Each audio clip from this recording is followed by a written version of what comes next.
unnatural to get it. Let's All see. right, folks. Um, Mr. Eric, are you with us? I am here. All right. So let me kick this off.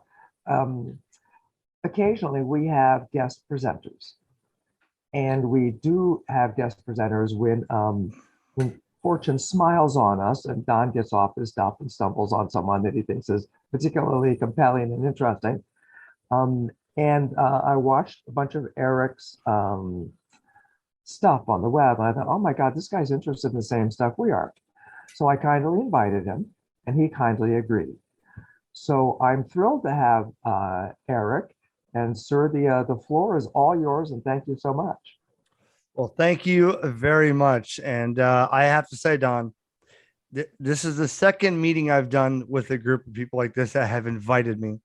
But the fact that right now, as we're doing this, you guys are like talking over digital modes on HF as we're doing this. So that just it just makes me so excited because this is a big thing for me.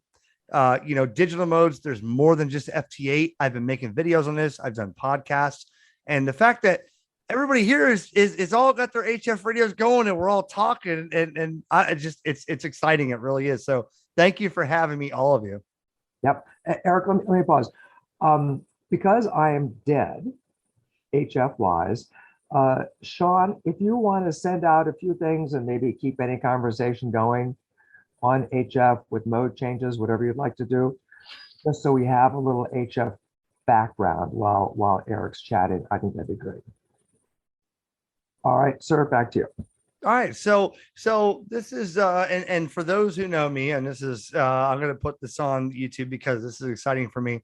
For those who know me, I don't script anything. So I asked for a reminder a couple times in the process of my life here. I said, "Hey, this is great. I'm going to get on here and love to talk with you guys. I'm not talking at you. I'm talking with you. Your your interest was more digital modes other than FT8." And you said, what did you say, Don? You said you're all FT8. What did you call yourselves? FT8 refugees. Okay, very good. Well, FT8 is a really good mode for certain reasons. This is my opinion only.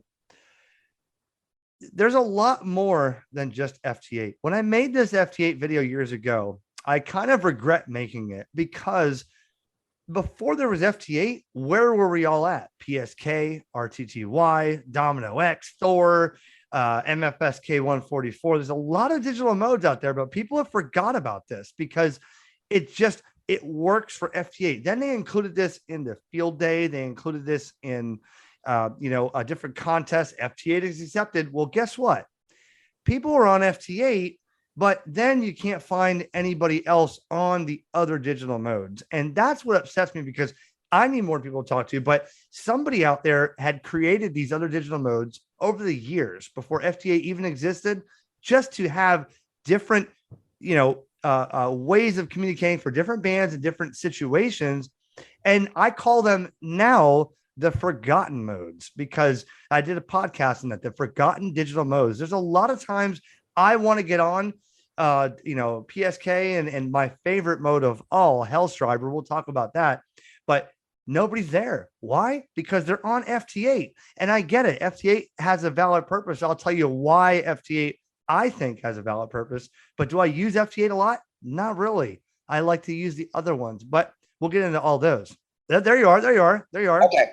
So just for background, Eric, this group has good experience with Field Hell. We've got good experience with the Thor modes. One of our group guys is a regular MFSK's 32, and he does the radio broadcast with that. So we are right behind you. We think you're exactly right, and you're singing our tune.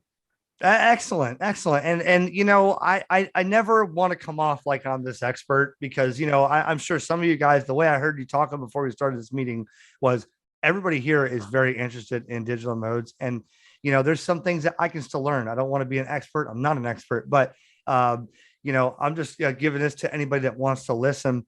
So there's probably digital modes that I haven't used yet, Don. But the fact of the matter is, there's a lot of digital modes, and why use digital modes? First of all, let me compare it directly to FT8. So FT8 is a digital mode that is very decodable under the signal and noise level that can be decoded when nothing else can. That's why the first thing I say is FT8, before there was FT8, there was JT65 and JT9, JT44.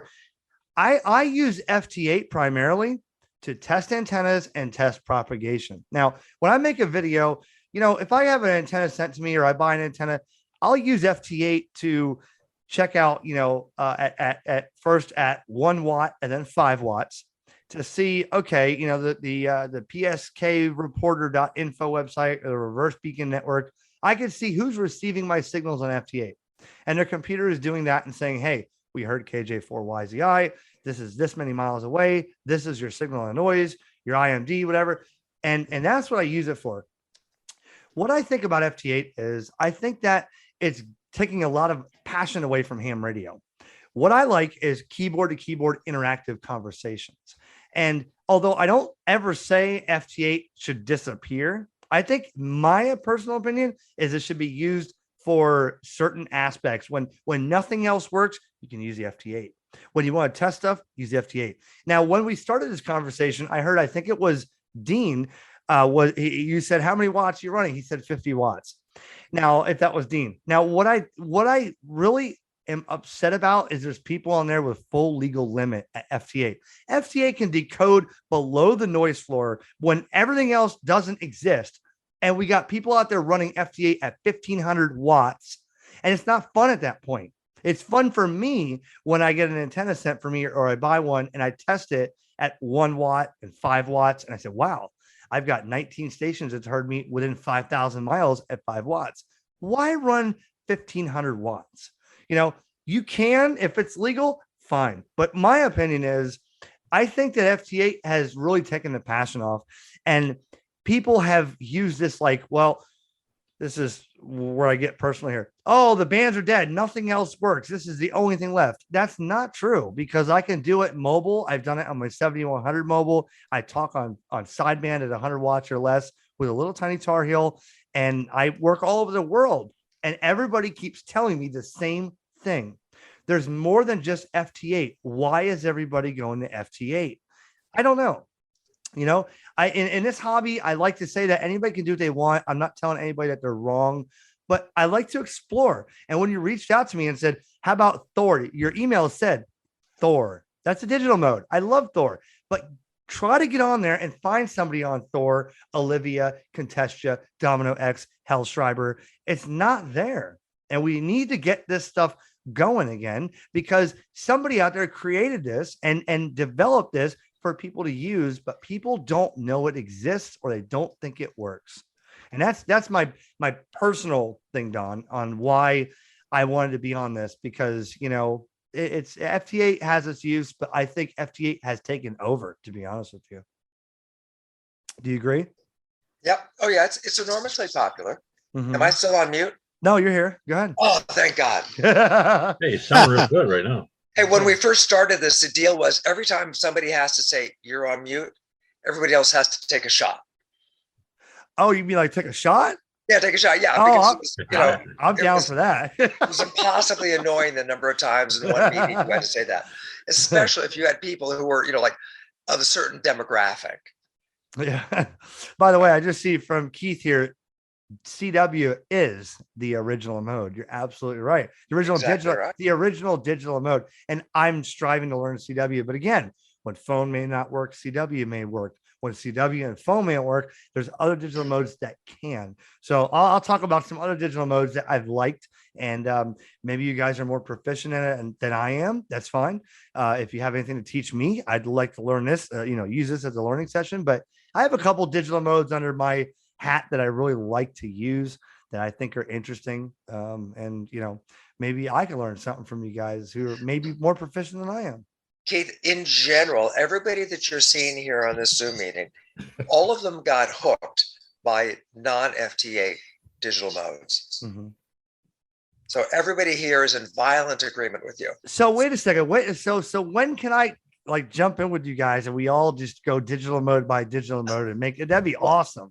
This This is what we do Right every now? Monday night. Every month. This is it. This is what we do. So, Yeah. so let me learn a little bit more about you gentlemen here.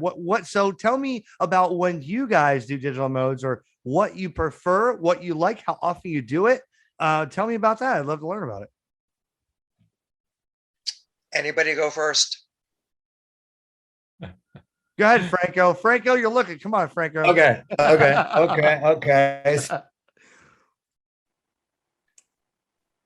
Uh-oh, Franco Oh, no. froze. We Oh. There you are.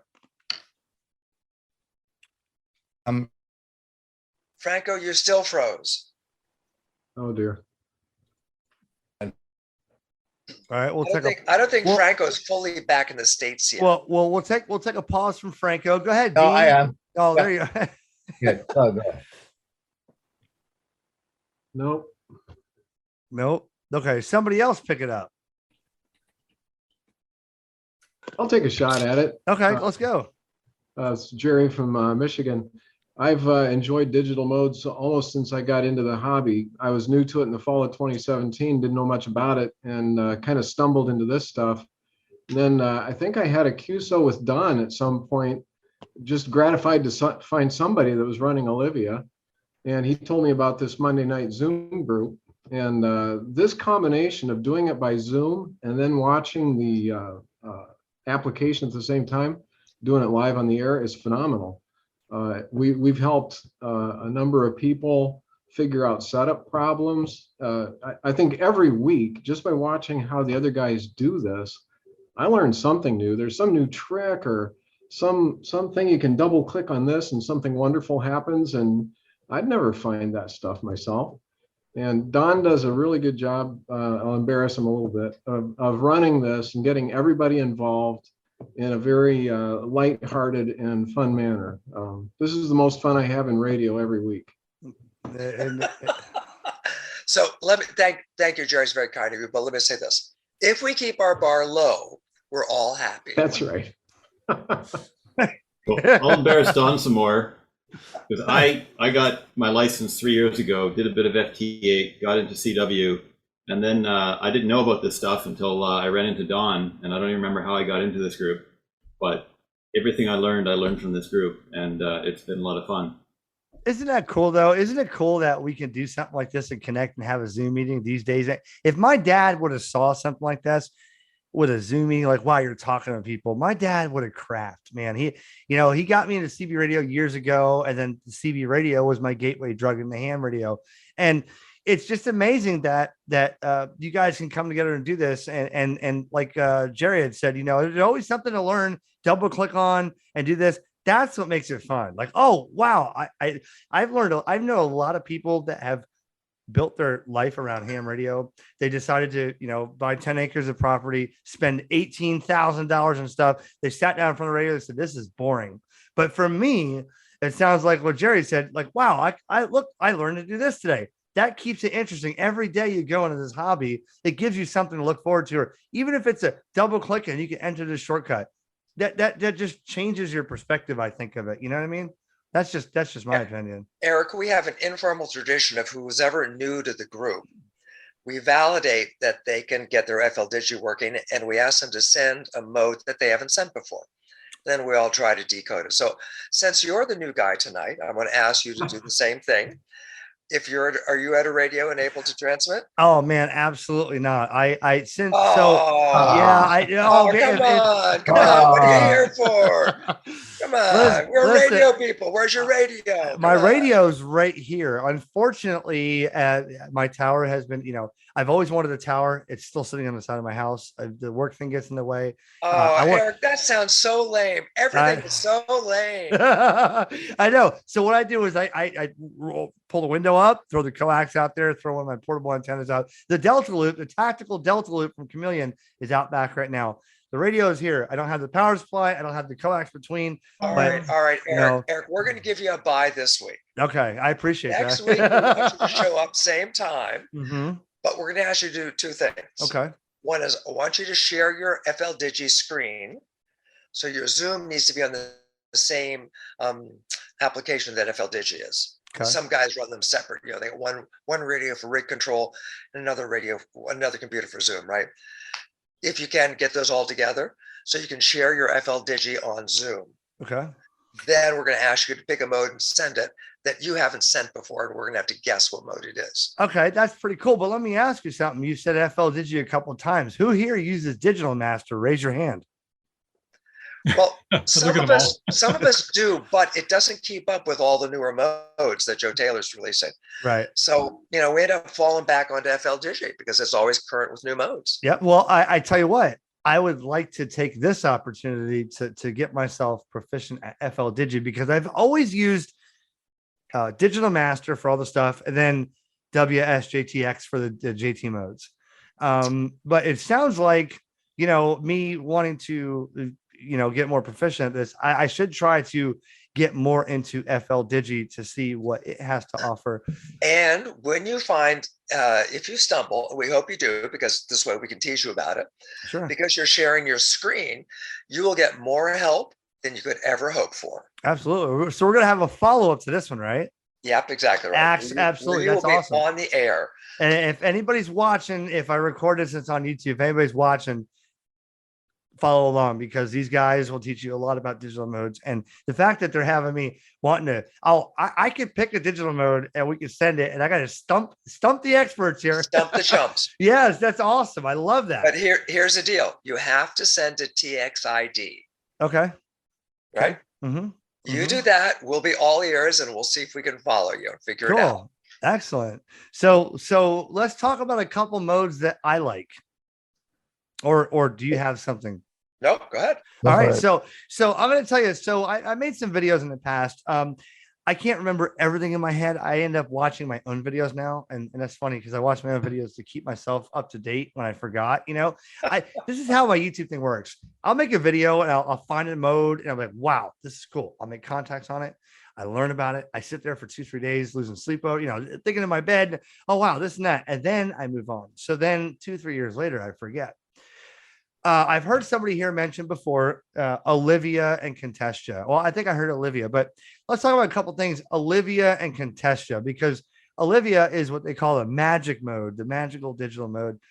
And Olivia, it's got a really, really cool sound to it. Would you agree? Does anybody have anything to say about Olivia being not their favorite mode, or something that warble? That's right. So Olivia, really, it's got a decent rate to it. It works when other modes like PSK wouldn't, and it's a little wider on the screen. It's got some real magical tunes to it, but it was designed to be, with some error correction, and that's why it takes a while before the characters start going. Olivia really is a mode that you can have a chat with somebody, even through static crashes, and listen to those sounds or turn it down, but talk with somebody keyboard to keyboard across the world on minimal power. Olivia. And a relative to Olivia is Contestia. So a lot of times you'll see videos on YouTube that say Olivia and Contestia.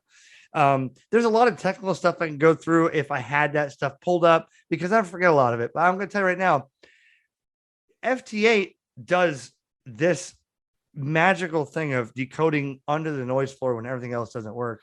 But Contestia and Olivia gives you the interaction with another person, and it still works with a very low signal to noise ratio, which gives you an opportunity to have more than just your computer doing if, for those who don't know, if you're watching, FT8 sounds good, but you're not really interacting. Some people have told me on YouTube, they said, no, I do have to interact. Well, other people have went to work all day and came home and had a whole logbook full of FT8 contacts, and they didn't even sit in front of the computer.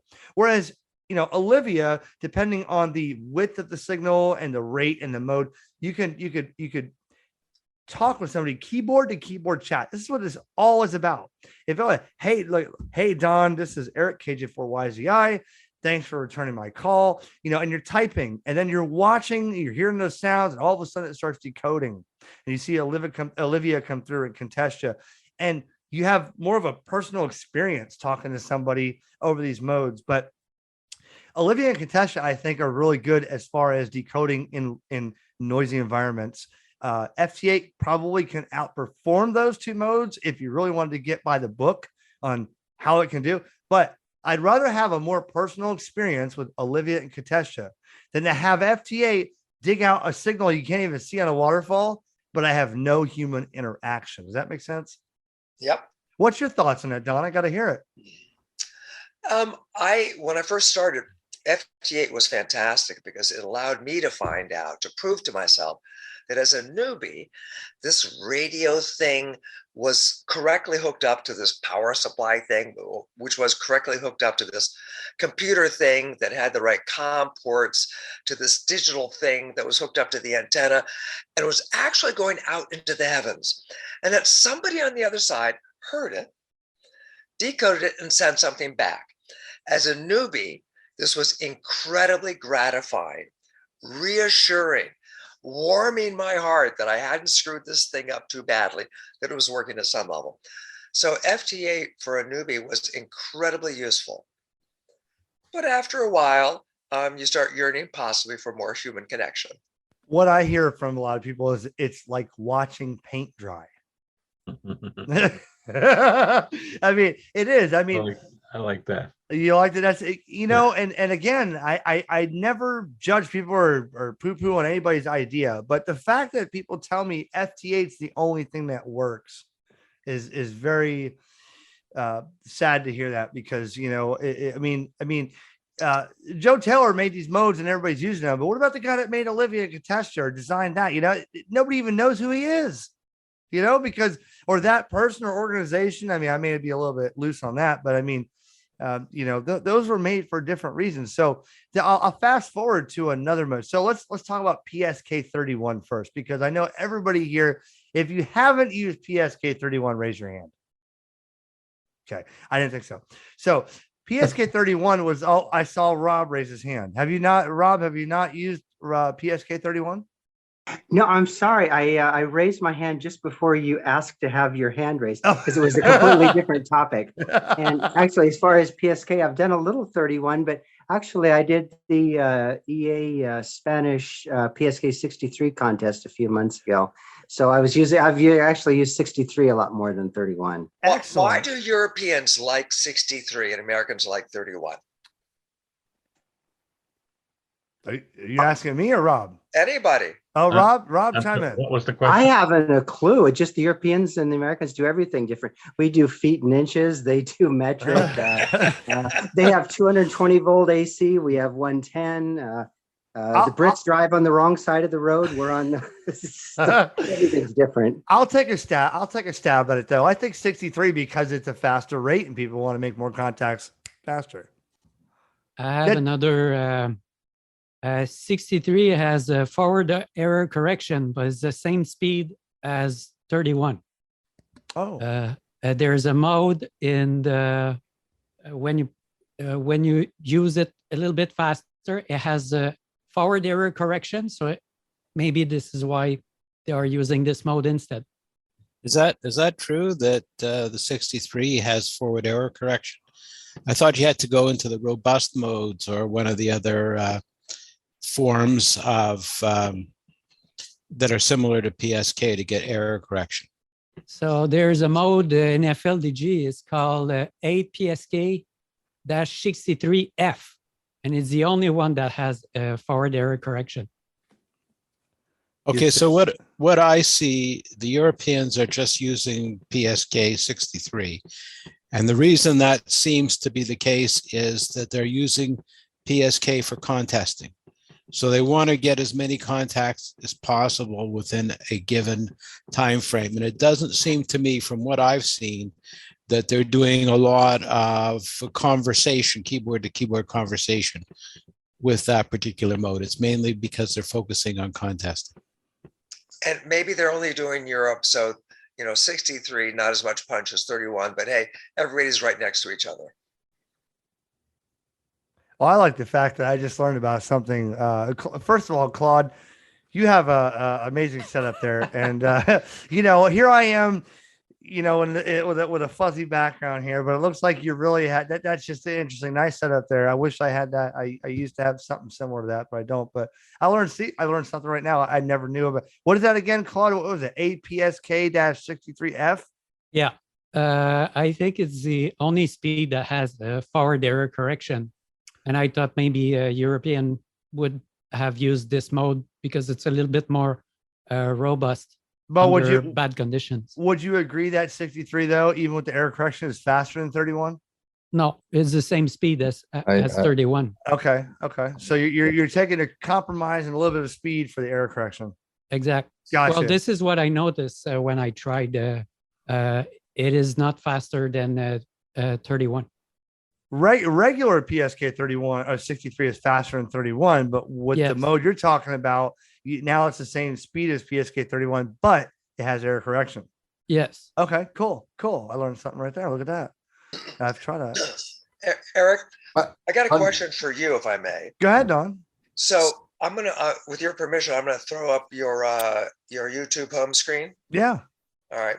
And tell us, how did you get started generating all this marvelous content that you do? Oh, that's a good question.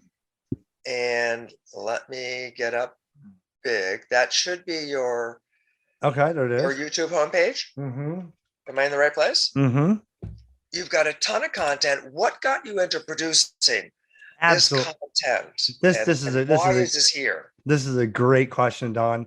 So when I fast forward up until I got licensed in 04, my Elmer, who passed away, KI4LUY, he's, you know, the in a 1 minute sentence here, when I met him on CB and I went over to his house to borrow a PL259 connector, and he's like, hey, you got to check this out. It was an ICOM V8000. And he said, check this out right here. And he pushed the button and the repeater came back and said, W4PHJ repeater. I was like, oh my gosh, this talks to you. He goes, this is ham radio. I met you on CB, but I've been a ham, but now look what you can got. So after that, it was gung ho. I did everything I could to get a ham license. Now I got a ham radio license in 2004. And I started getting on, I won't name names. I started getting on websites and like, hey, or I'd ask some repeaters, how do I make this dual band repeater antenna for VHF, UHF? Can I add this wire and do this and wind this to make it do this? And every question I got was, you're being silly. Stop. Spend the money, buy this, stop asking questions. I was like, that didn't do it for me. I had to have an answer like, why does this work and how can I make this better, or what kind of, nope, that was not the answer I got. Now that was 2004. That was really before YouTube existed. So then fast forward, and you're going to see a lot of thumbnails here. I see it because I'm trying to branch out because I'm using this as the creative platform. And, you know, I just like to meet people with like you guys to do this anymore. And it's not about making a video review or how to do this. It's more of like, I'm connecting with people. So you're going to see videos right here on, this is a 70, you know, poolside with the 705, right? So I just feel like, you know what? Why do we have to be in a little room here doing a video on an ICOM 705? I'm going to get in the pool and do a video.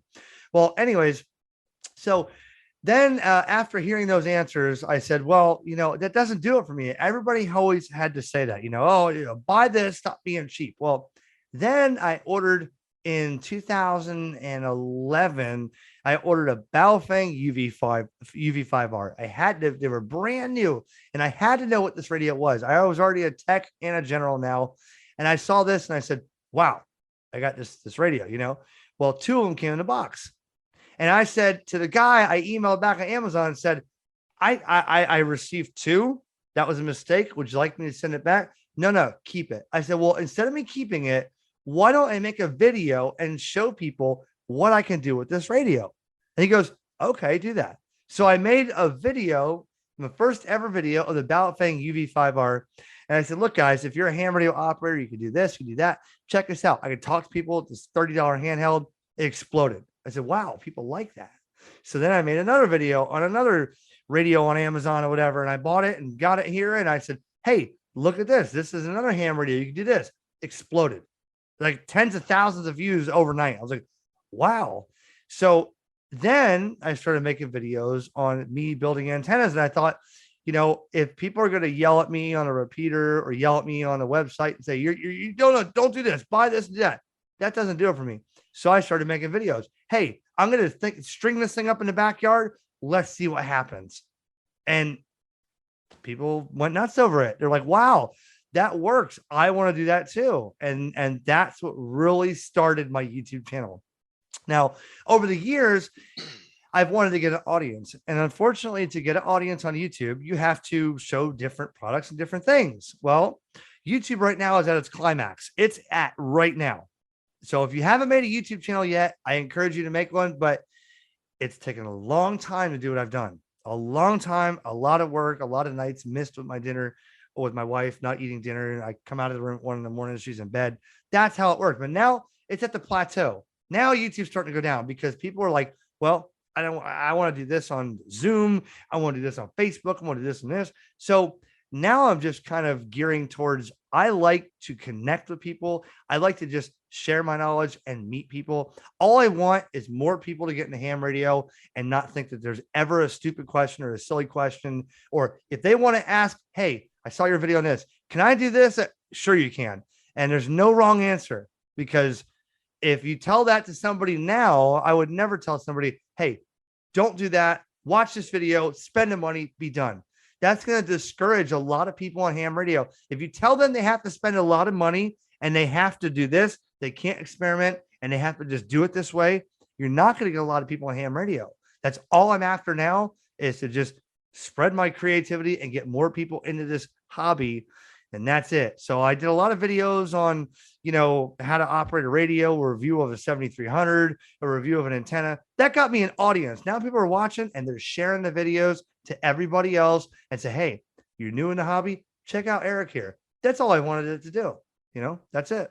That sounds great. Eric, how many videos have you made? 653, I think. 653. Mm-hmm. That's terrific. So you have clearly dominated the internet, the ham radio space on YouTube. You've broken the internet. Congratulations. I don't think I can ever get to the end of your videos. I'm just scrolling. I think I'll be scrolling for a few years. But the main thing to remember is, people have asked me this, I'm not a celebrity. I'm nobody different. And I'm learning from you guys. I am just another ham. That's it. I'm going to correct you there. You are a celebrity to us. Well, but I don't want anybody. I mean, I've had people like, let me tell you a story. I went to Dayton last year in Huntsville, and there was one guy I remember, and he kept walking around. I saw him.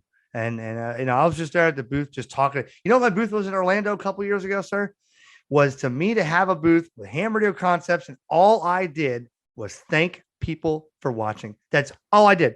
And people were showing up, and thousands of people. The Yaesu booth was covered. People couldn't go to Yaesu because they were standing in front of my booth. And they said, why are you here? What are you selling? What are you doing? All I did, I said, I wanted to just shake your hand and say, thank you for watching and thank you for supporting me.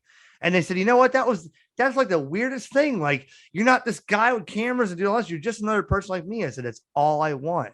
So then there was this guy who kept walking around.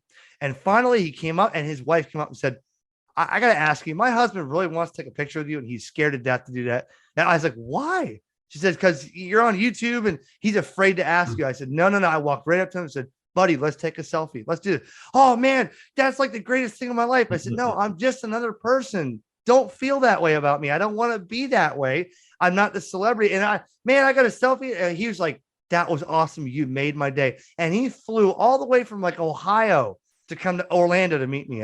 And the fact that just because I was another person, I just wanted him to, and I talked to him. What's your favorite radio? How do you like HamFest? What do you do here? He's like, man, you're just like, I could have a conversation with you. Yes, that's all I am. I'm not a celebrity.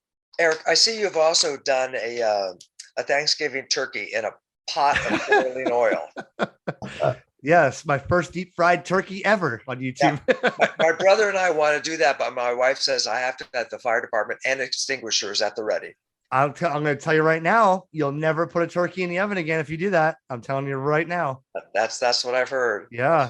And just don't put it in frozen. Make sure it's dry, and listen to your wife, because my wife always knows best. Eric, on behalf of all radio operators everywhere, I want to thank you for your prodigious video production schedule. You're cranking these things out. They're all relevant. They're all of high quality.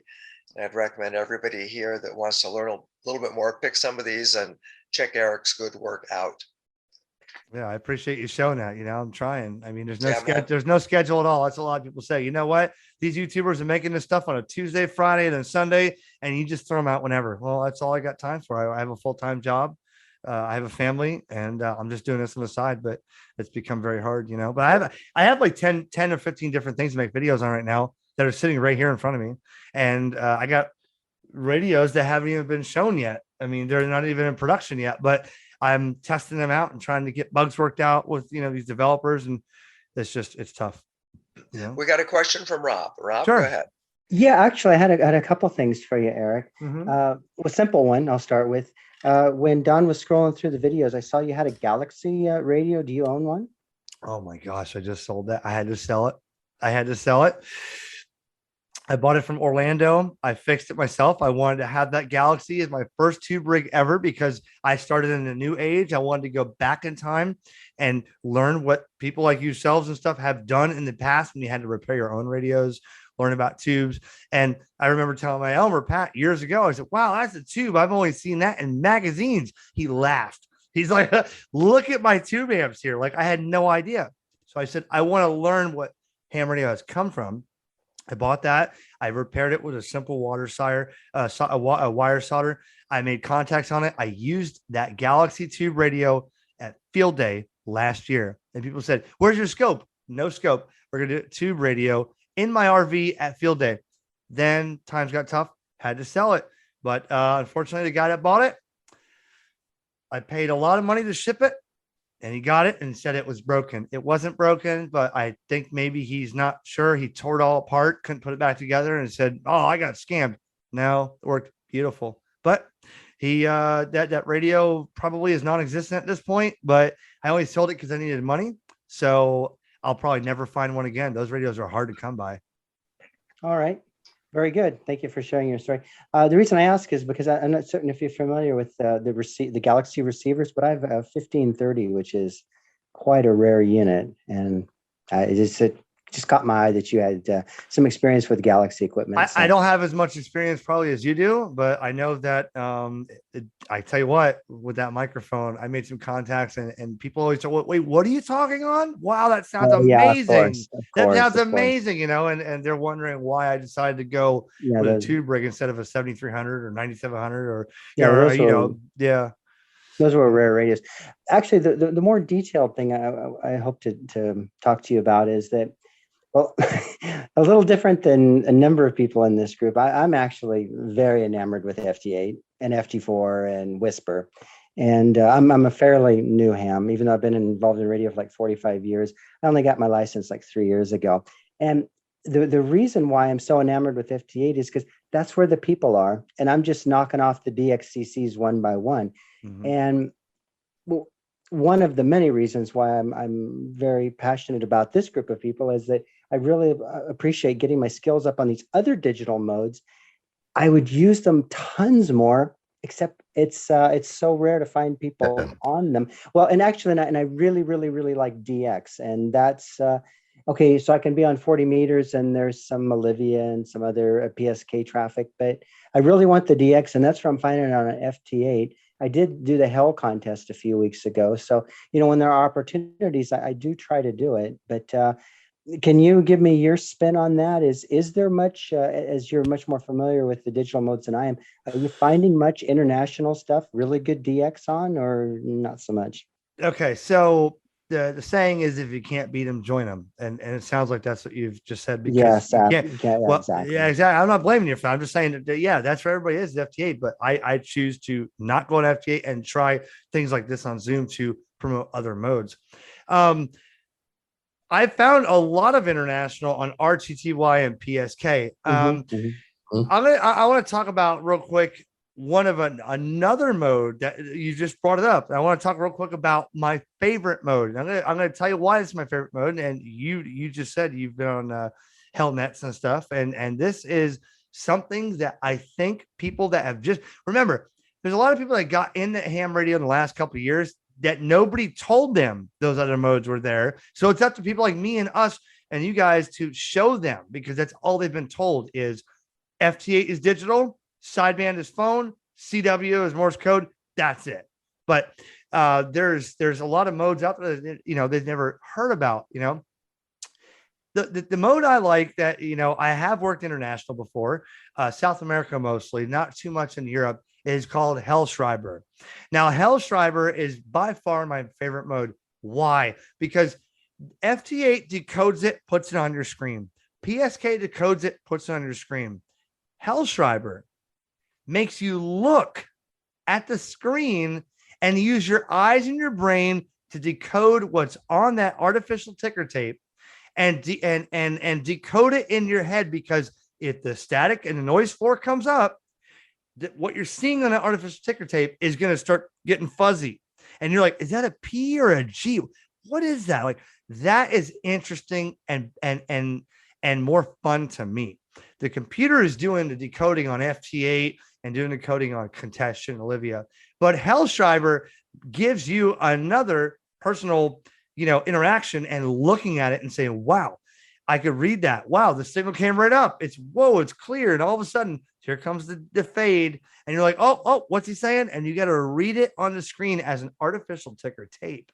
So that is interesting to me. I see Don here is pulling up some interest on Hellschreiber, but Hellschreiber was developed by Rudolf Hell, right? Rudolf Heil. Right. Yeah, okay. And, there's a lot of stuff to learn about that. But unfortunately, this man years ago made this, and these were machines back then. They were machines with buttons for keys, and it would print on this tape, dual tape for error, not error correction, but a couple different lines, so that what's it called? Redundancy. That's the word I'm looking for. Right. So, but this, nobody uses it anymore. So one time I made a video and I said, let's do this on Hellschreiber. Let's get on this. And I made a video. I put it on Facebook. I said, how about this time? Because I know there's nets out there for Hell. And I did that. And man, I had 6 or 7 contacts. But try to get on there, like you said, and call CQ on there. I did it the other night. I thought I was going to make a video and a podcast on my forgotten modes. I sat there beaconing for 45 minutes. There was nobody. I was very upset. Nobody was there. Eric, what frequency were you on? Whatever, when I Googled I want to say it was 40 meters, and I want to say it was like 7.078. I think it was whatever they said was a suggested caller. Yeah, 7.0. Okay, so I was between .8 and .9 there, somewhere. 8, 7, 7, 8. I was somewhere, but it's what it was suggested calling. But, there was 10,000 stations on FT8 and nobody on the Hell frequencies. If you're looking for LDX, you might look a little bit lower, down closer to 7047 or something. I forget exactly where it is. But that's where the European stations kind of hang out. I love Hellschreiber. I call it steampunk digimode. I think if the young people saw it, they'd just jump onto it. It's just awesome. Yeah. I mean, go ahead. This is the club frequency right here, right? So they use FSK 105, but that's their dial, 70.89 with an offset of 1.5. Yeah, that's what they're doing. I'm actually net control on the 80-meter net, but yeah, that's what they do on the Thursday and Friday night nets. Yep. And we had a station from Denmark the other night coming in on Thursday night, so there is that European activity. But I don't think that this page is as accurate as it might be in regard to the European frequencies. I think there's more Hellschreiber used somewhere down below 7050. I forget where it is, and I haven't made any cues there, so I'm wrong. Well, what's funny is go ahead on a digital contest weekend and watch how many people on 20 and 40 are all the way up in the end of the phone portion on RTTY, trying to knock it out. They're way up in there in the middle of the sideband portion there, but then you tell somebody, well, Hellschreiber is between here and here. But there's other digital modes like RTTY, RTTY, where, man, they're everywhere they can get a contact. I wish people would do that with like Hellschreiber and contestant stuff. Just put it wherever you want, I have to second. I think it was Claude or whatever that it's something. It's a little bit opportunistic, the use of FT8, FT4. I mean, if you are in a situation when you don't have much time and you want to get some content because you have to test your setup and antenna, there is no way. So I clearly I spent few weeks of the year in Italy with a mobile setup. Without FTA, probably I will come out with 2 or 3 contacts and with my 10 watts. With FT8, I have almost 91 confirmed country. So it's, that your stuff is working, and 10 watts. Yeah, you can reach Australia, New Zealand from Italy, and no way you can try. I reached probably some country with PSK. It's a probabilistic scenario. I mean, I've got to brag on Franco. He and I did an exchange using Thor, and we ended up using like Thor Micro to try to go from Italy to Northern Virginia. And it took us a while, but we got it done. Yeah. And also with Sean. I mean, we use 10 watts, 5 watts. Right. Wow, 10 watts at 5 watts. What's that anymore? Everybody's on FT8 at 1500. You know what I mean? let me ask Rick. Rick, when is the next Field Hell contest? If people want to use Field Hell, when and where and what should they do? Third Saturday of every month, I think. They have a sprint. There are other things out there too, but you're on the website, so back up, pick the menu over here. The 3 bars at the top left and see what you can find.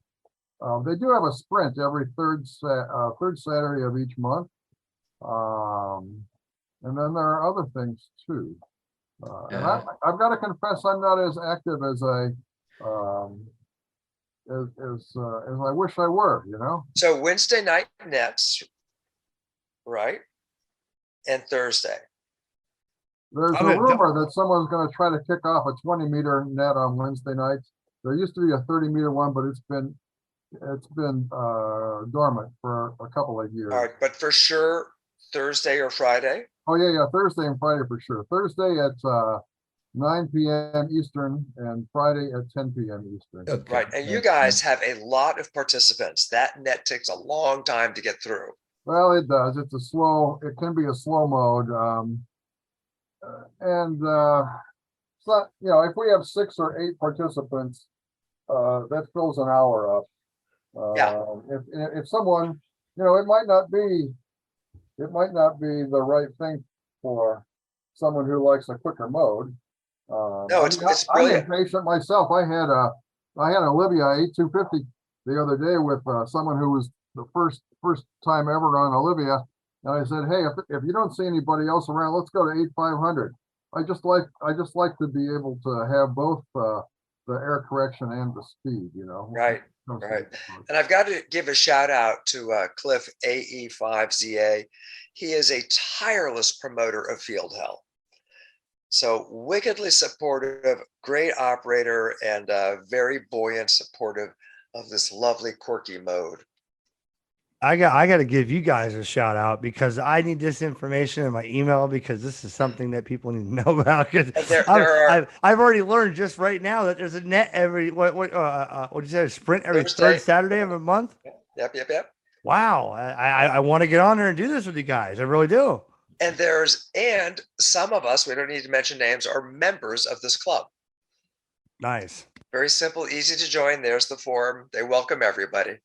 So for my people, like I said, hopefully this recording comes out. For those watching on HamRadioConcepts, listen, there's more than just me telling you this, but these guys already know. You've taught me more about this digital mode stuff right now and the schedules and stuff. I mean, this is where it's at. There's people out here that want to do this. You got to check into this. I'll put all the links in the description below. And, I think next time we need to do this again where I could be on the I've seen messages popping up where you got, solid copy here in Michigan. Where these guys are doing digital modes as we're talking on Zoom right now. Right. And let me give a plug for the way we do it. Because we use Zoom simultaneous with mode changes, right? Things get a little confusing. Sometimes your RX TX ID don't work properly, and it's easy to get lost when you do mode changes. Zoom allows us to gives us a fighting chance of staying in sync as we fly through different modes. And it allows us to do tech support for folks that are trying to figure out how to get what hooked up to what. Well, I have a question, Don. Yep. For anybody. How about let's raise your hand if you've used Domino X. I see Rick raising his hand. Oh, I see Don. So I think Domino X, from my memory here, was developed really for static crashes on 80 meters, right? I'm not sure, but it's a lot like Thor, but quicker, you know? Yeah, but it's more susceptible to fades and static crashes. But Domino X, and it's got another little singing kind of, if I remember, the way that it goes, with the tones that you hear, the frequency shifts and stuff in there.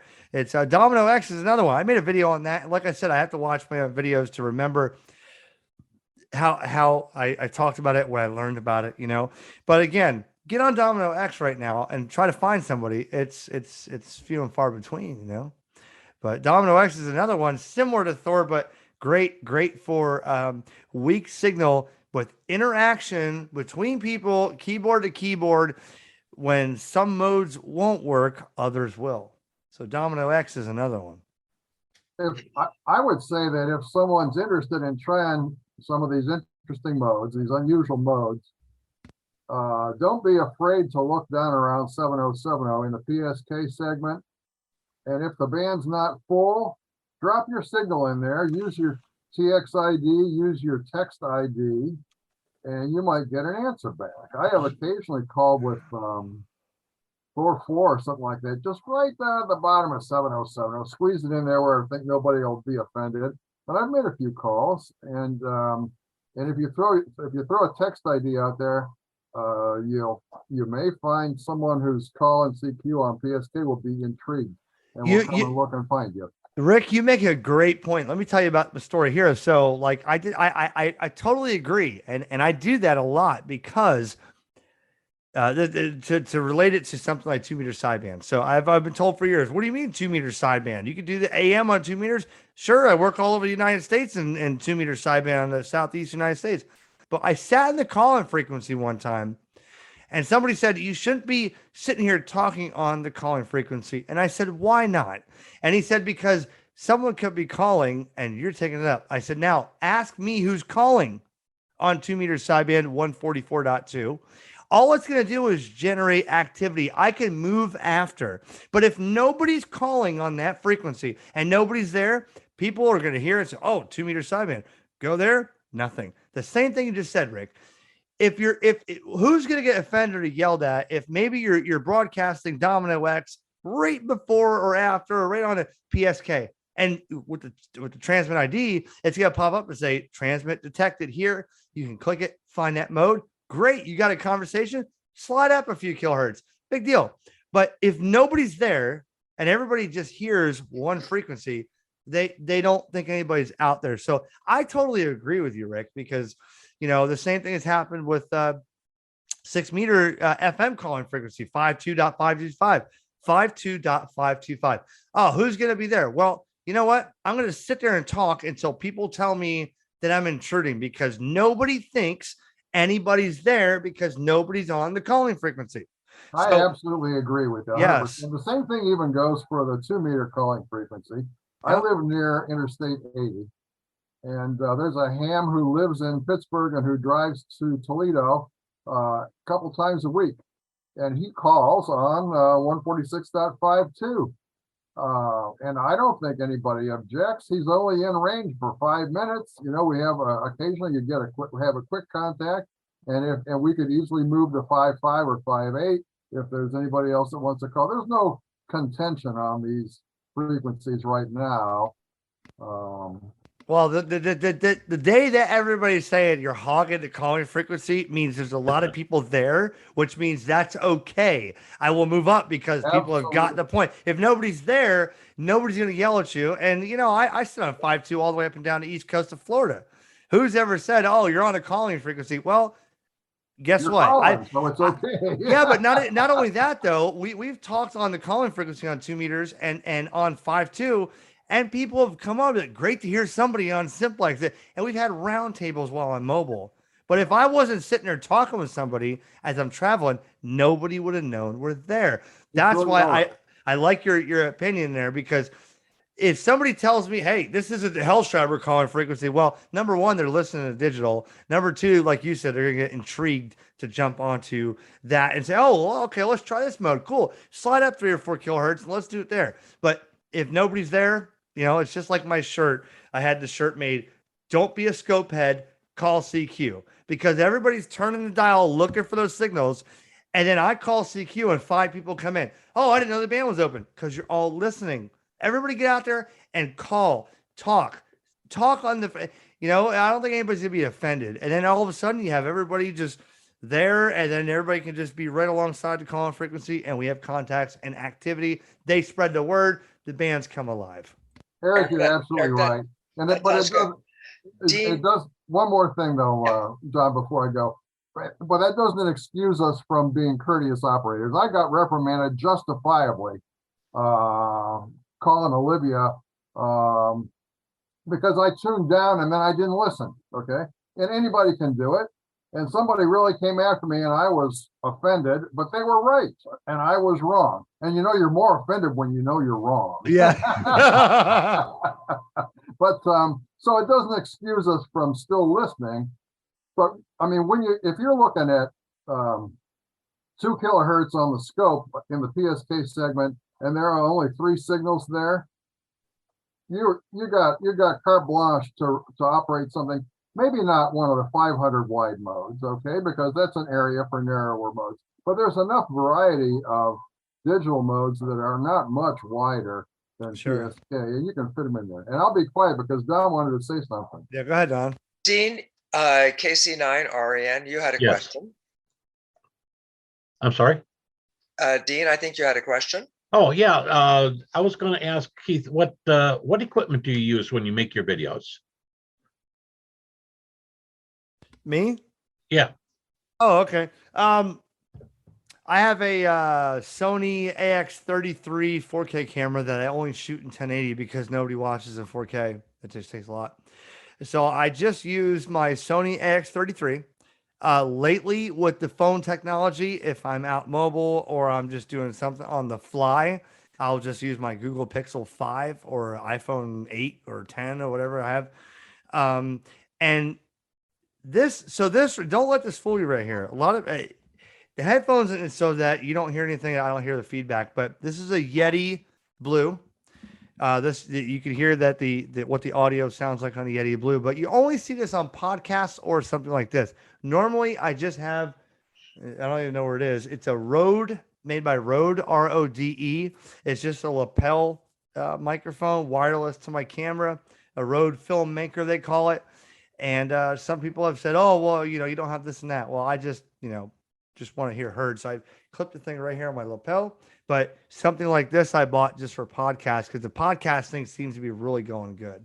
But I don't use a DSLR. I don't use my camera's worth $400. That's it. It's not really expensive. My camera, my phone is less than that. So very mediocre over here. Eric, you have a good presence on Facebook, so we are going to crown you the master of all amateur radio media. Eric, we're coming down on our witching hour. I'm going to share the screen for 1 second. I apologize for talking so much. You guys have got me so. Great. This has been so fun right here. So in your in the chat, I've sent a file to everybody, and the file is called CQ repeating with ID. And what I want you to do is copy this text and assign it to some unused macro button. Okay. And what this guy is going to do is you pick a mode, and then it will transmit the ID of that mode 3 times. it'll do a CQ with that cute little text, hey, try a new mode. Right. And it'll wait 30 seconds and then repeat.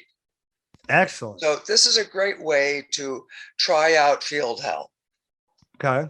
Now you have to pay attention, because if someone transmits in the middle, you need to stop this repeating macro. And you do that by clicking in the upper right-hand side.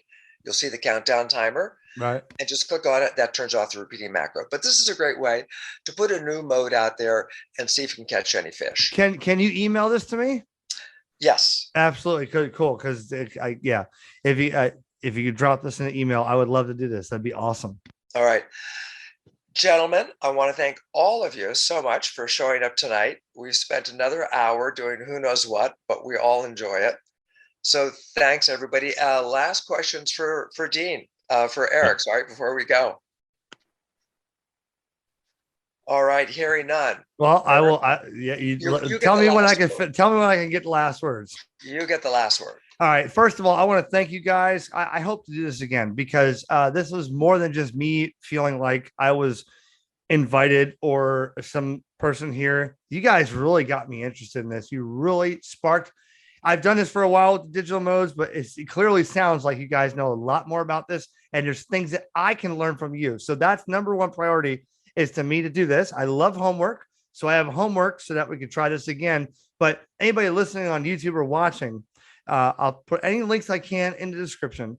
And hopefully we can do this again, because this is what my YouTube has created, is not me being invited as some speaker. This was a conversation. This was a joint effort here of everybody just coming together and talking. That's what it's about. And that's why I like these other digital modes, because we talk on the digital modes where we're talking on Zoom right now. This really was fun. So I appreciate the invite, and I hope you get emailed me any information, and I hope to get these digital modes progressing more. And I hope to talk to all of you guys, man. You're going to make me run this coax out the window tonight if I can. So I appreciate everybody here on the meeting tonight. This was awesome. Thank you so much. Don't forget about us next Monday. Next Monday at 9 o'clock. And Eric, you've got the not Google link, but Zoom link. Yes, I got it now. All right. Good night, everybody. Thank you all so much. Don, Thanks, Eric. Don. Thank you, Eric. Don. Thanks, everybody. Thank you. Don, before you take off. Yes, I'll stay. Yeah, just for a sec. I don't know if you saw the chat message or not, but I finally, thanks to Dean, I was able to get your Thor macro, and I ran it through. I was into a dummy load. It seems to go through everything fine. Listen, this is completely optional. Bob's going to let loose one of my little sneaky creatures that will no doubt break HF. But if you've got time, Bob's going to unleash this monster on the world.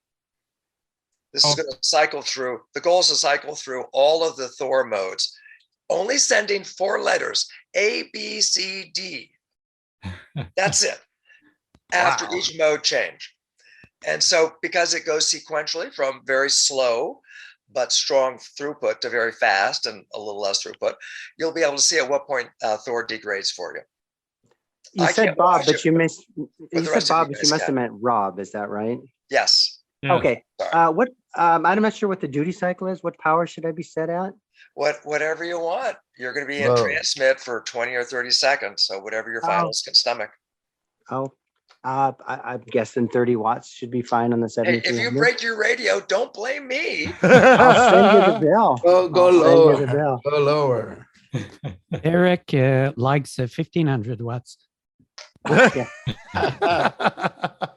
Yeah, I love this voice guy that say, "Oh, good signal tonight in Europe. I'm just using my 3 bands with full power." That's good. I mean, yeah. We're all using 1,000 watts, guys. Now, we often get a really good path between Eastern Ontario and Virginia on just 2 or 3 watts. It works amazingly. Bob is typically under 5 watts. I run a little Ubix, so I'm 10 watts on a good day going downhill with a tailwind. I usually do like 20 or 30. So I'm interested to see how this works and prove people that, 10, 15, 20 watts could actually work. That's awesome. Rob, are you sending? I have been sending, yes. Is anybody getting it? Are you sending on Hell? No, these are all. This is all the different Thor modes. This is Don's macro. Oh, that he okay. wrote. No, I'm not seeing anything. Not seeing Ah. it, man. Jerry, I pick sometimes up you the get me in PSI Michigan. too. No, not tonight. Hmm. No, nobody's getting anything. You're, Oh! I'm so sorry. I'm so sorry. you're connected to your dummy load. Exactly. Exactly. But your SWR was so perfect. It was awesome. Well, see, I was testing into the dummy load. So how about now? Is anybody getting anything? Yes, definitely. Okay. All right. Sorry about that. Wow, I can't wait to get my man. You guys created a monster. I'm telling you All what. right. Somebody who's receiving, tell us what you're seeing, or share your screen and let us Oh, look at it. that's amazing. What is that? Will someone please share your FL Digi screen? for Yes, God's let's get a sakes? screen share here. Okay, let me see if I can share because This I'm is not cruel to have this happen and not be able to see it. I'm not on the same. Oh, But I can share. Give me a Don, you're second. still sharing your screen. oh, You have to Okay, stop so sharing first. yeah. Hold on. Sorry, I'm a knucklehead. 1 second. There. Sorry. Should I restart or it's okay? Yeah, sure. Go ahead. Restart? Yeah. Okay. So And who's gonna do the screen share? I'm trying to. Or share Claude the has his up. screen. Or Franco, you do yours. That's good. I see it. Okay, ready to rock and roll? Yeah, go. I got you. Alrighty. What mode are you going to start on? Your macro has me on Thor 25X4. Yeah, that's it. Okay. Oh, how cool is this? Look now, boom. Let me just throw this here because I'm still recording. For those who have seen at the end of the meeting and now here, look at these guys doing this. Look at this. This is real time, real digital modes as we had this YouTube video recording. This is awesome. And now I feel left out. I'm not part of this. But look, there's people out there doing it. We just got to get more people on this. Interesting. I decoded one of them, but I didn't decode that one. Yeah, it's true. It was okay. So now it's switching to another one, Thor 4. Okay. Okay, I had to switch. Okay, that's it. There you go. Did your RXID not work? Franco? No, it was. I had to manually say okay. Yeah. You can optionally configure it to automatically change, but for normal operating. No, usually I never put. Okay, quick, go. We don't have a lot of time. Okay. 5. Only sending Five. Yeah. Okay, there you have it. A, B, C, D. A, B, C, D. Fantastic. The goal was to make it fast and snappy. Okay. They seem to pick up speed as they go down on your macro. Okay, go. Okay, switch. There you go. Look at this. And it sounds nice. I think the audio sounds nice as well. Okay. It's not Olivia's annoying warble. What kind of antennas are we using in this procedure right here? My antenna is a ZS6 BKW. And I'm using an indoor mag loop. Okay, right. Well, perfect. Oh my gosh. Look, everybody watching. Look, in indoor mag loops, you can do this digital mode stuff aside from FT8. He's doing it right now, Franco, on an indoor magnetic loop antenna.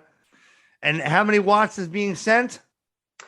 I have it set at well, the ICOM is at 30% of 100, so Okay. I'm not sure how accurate it is, but it doesn't mean anybody needs a kilowatt. So look right here for those looking, you can do this indoor for apartment, HOA, balconies, people that are RVing, traveling. You have options. It's right here on the screen in real time. You don't need these towers. We're not telling you to spend tens of thousands of dollars on towers. It's happening right here. So my little portable setup out back, I could probably totally receive them if I had it set up.